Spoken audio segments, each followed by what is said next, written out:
ছাগলের 3 নম্বর বাচ্চাটা উদাহরণ আছে। আমরা দেখতেছি যে এখানে একটা ছাগল আছে, হে ছাগল। এখানে দুধ খাইতেছে একটা, কেউ পাতা খাইতেছে। কিন্তু এই বাট হলো 2টা।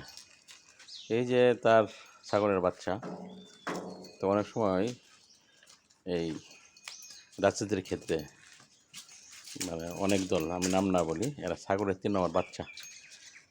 একটা দুধ আর একটা খাওয়ার চেষ্টা করে, আরেকটা হলো মানে চেষ্টা করে, কিন্তু এরা 3 জন একসাথে খাওয়ার চেষ্টা করতেছে না, পাতা খাচ্ছে। ছাগলের 3 বাচ্চা, এই এক বাচ্চার নাম জানা নেই ছাগলের কি বাচ্চা। সকালবেলা তারা বাচ্চা খাইছে ছাগল। ছোটোর সময় আমি ছাগল পালছি, ছাগলের রাখাল ছিলাম। হ্যাঁ, ছাগল কিছু বলতে চাও নাকি? বলো।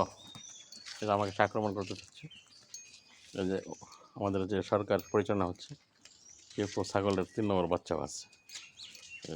সে খালি সুবিধা নিতে চায়, কিন্তু সংগ্রাম এবং ছাত্রদের মনোভাব বোঝে না। এই যে ছাগল আমাকে আদর করছে।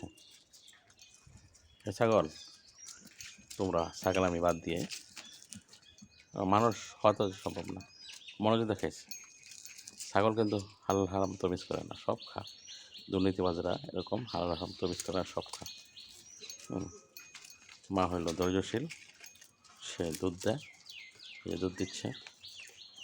মাশাআল্লাহ মাশাআল্লাহ।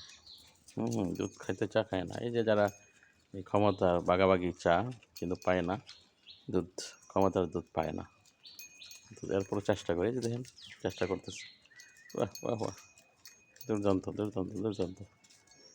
ছাগলের 3 নম্বর বাচ্চা বাস্তবায়ন, 1 নম্বর বাচ্চা, 2 নম্বর বাচ্চা, 3 নম্বর বাচ্চা। এটা হলো আমার কাছে আসতেছে। এই ছাগল আসো।